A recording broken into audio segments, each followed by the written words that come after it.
Good morning, good afternoon, friends. This is Tracy Brown. I hope you're doing well.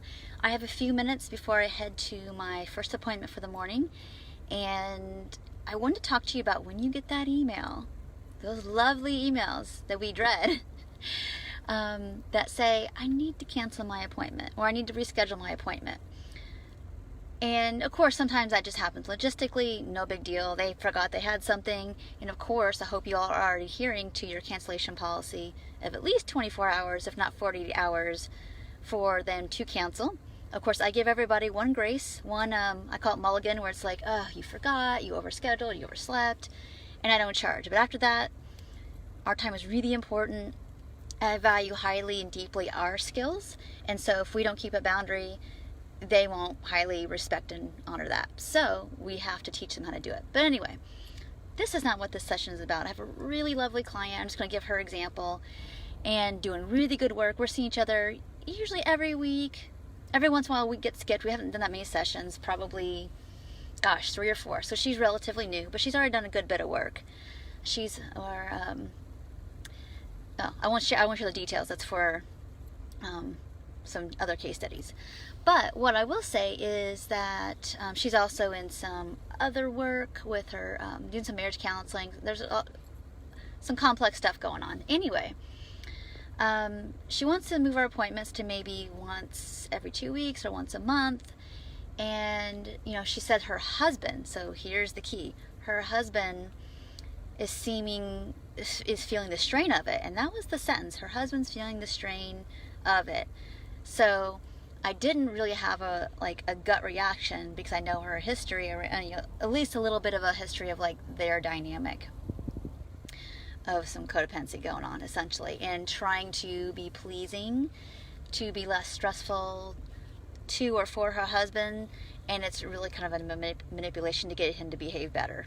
Perfectly honest here. So I knew what was going on as soon as I saw this email, and I emailed her back oh, okay, so totally can do that. I have lots of options for you. We can figure out a way that you can see me regularly, get the help you need, keep moving forward. That's not the issue. I am curious though, did he say that financially, seeing each other weekly was a burden, or even twice a month was a burden?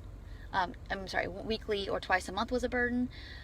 Or is it something about the process or something going on? And she immediately hit back yeah, that's a really good question. I think I haven't really described to him the process and what I'm going through, and I feel like I need too much.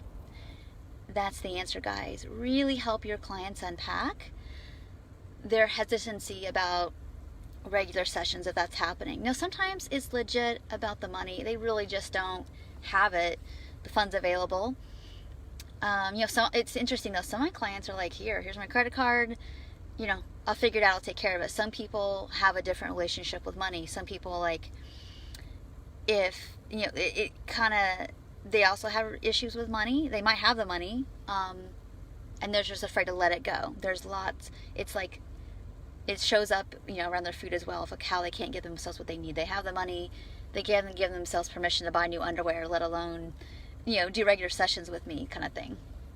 So you want to help them unpack that, because as soon as you do, you might find that something shifts in their willingness, oh yeah, okay, I'll just keep my appointment. So I'm kind of waiting to hear back. I gave my client, I guess I'll have that appointment open for you this week.